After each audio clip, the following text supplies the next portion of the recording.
ঈদের রাতে কাছাড়ের উদারবন্দি সড়ক দুর্ঘটনা। ই রিকশার পেছনে বোলেরো গাড়ির ধাক্কায় পথচারী ও সাইকেল আরোহী সহ আহত 6 জন।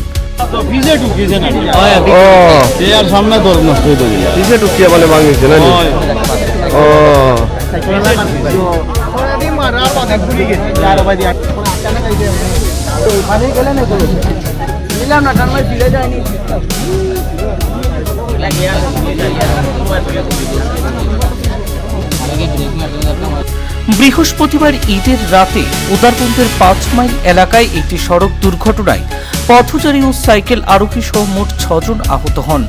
ডলু থেকে শিলচরগামী AS 01 EE 6532 নম্বরের একটি বোলেরো গাড়ি পেছন থেকে AS 11 ER 5310 নম্বরের একটি ই রিকশাকে ধাক্কা মারে।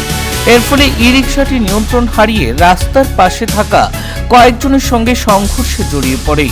ঘটনাস্থলে স্থানীয়রা দ্রুত আহতদের উদ্ধার করে হাসপাতালে পাঠান।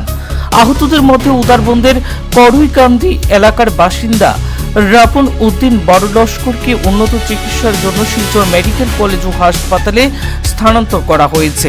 এছাড়াও ই রিকশা চালক সুনীল গিরি সহ আরো কয়েকজন আহত হন ঘটনায়।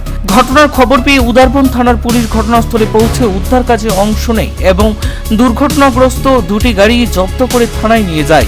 পুলিশ ঘটনার তদন্ত শুরু করে দিয়েছে। স্থানীয়দের অভিযোগ, দ্রুত গাড়ির কারণেই দুর্ঘটনাটি সংঘটিত হয়েছে।